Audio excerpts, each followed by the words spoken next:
मैं चाहता हूँ कि सबको आज नहीं वो लोग चले तो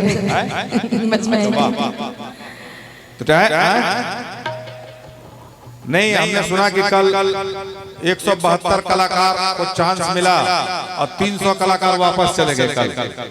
तो मेरी एक आदत है कि अगर मैं रहता ना तो 400-500 कभी गवा देता, मैं किसी को छोड़ता नहीं, मैं भले बढ़ जाता हूँ। नहीं छूटे नहीं, मॉर्निंग के 5 बजे से थोड़ा रिवर्ब कम कर दीजिए, जो बात कर तो सुनाई दे क्या बोल रही हैं। 9 बजे से लेके सुबह के 9 बजे से लेके अगले सुबह 5 बजे तक कार्यक्रम चला है।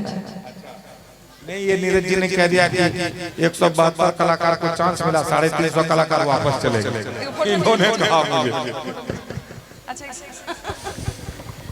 ये थोड़ा जी शुक्रिया, बहुत अच्छा कर रही थी आप।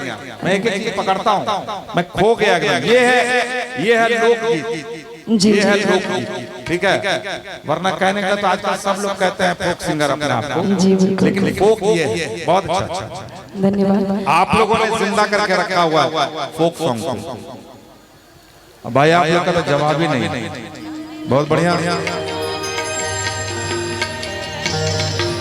एक और सुंदर सन मैथिली लोकगीत सुनाबी कि बड़ा सुंदर सन भाव छै कि दुगो सहेली रही छथिन और जखन दुनू गोटे के बियाह होइ छै त एगो के पति परदेश रहै छै और एगो के गाम में किसान रहै छथिन।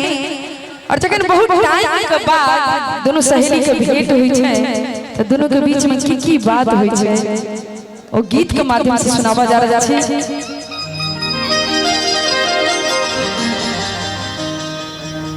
कही छथिन गांव वाली सहेली शहर वाली सॉन्ग, आप चारों की चारों बहुत ही खूबसूरत, क्या एक बार कहती चारों लेल के लिए हंस ताली बजा दियो ना कि 4 चांद लगने छथिन। नहीं सर, कही छथिन गांव वाली शहर वाली सॉन्ग कि तोहर पिया छो शहर के बबुआ है के बहिना,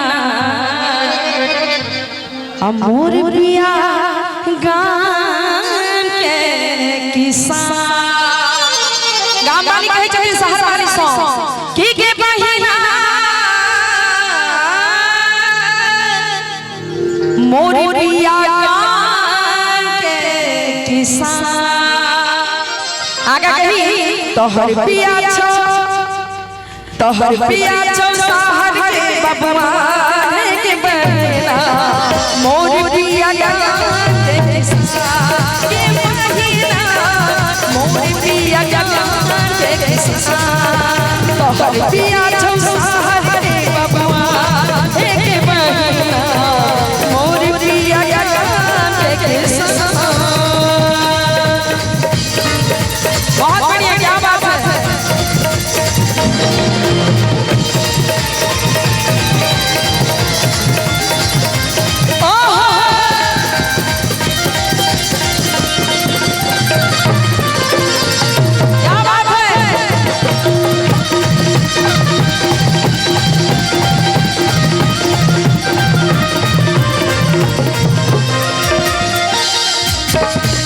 एक बार पेड़ से शहर वाली कही छथिन गांव वाली हे हमर पिया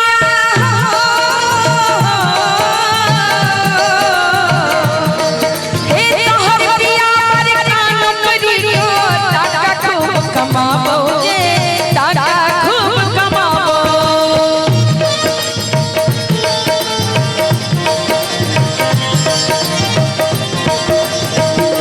हो तोहर पिया रे कान करियो टाका खूब कमाबोगे, टाका खूब कमाबो। 6 महीना के बरस भर कहियो कम घुर आबोगे, कहियो कम घुर आबो। तोरा लाबो किछ समान के बहिना मोर पिया गाम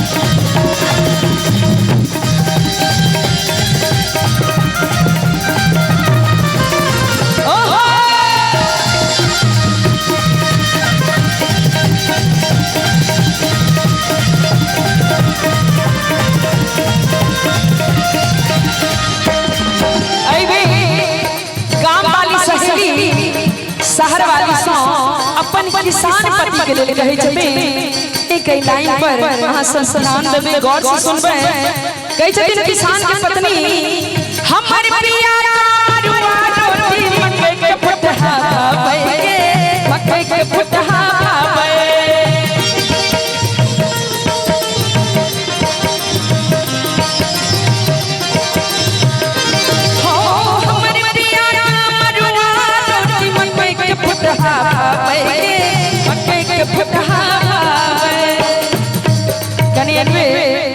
सब किसान अपन मिथिला के ने समस्त भारत के किसान भाई के एक बेर हां सब जोरदार ताली बजा दी कि हमर पिया के मरुआ रोटी मकई के फुटहा भावे के मकई के फुटहा भावे आ सखी हमर पिया नौकरी नहीं करे छथिन ककरो नौकर नहीं छथिन ओ खेत में किसान छथिन हे अपना मोनक अपने मालिक आ कखनो घर घुरि आबै के आ कखनो खेत से घुरि आबै और आगा कहै छथिन कि शीतल केस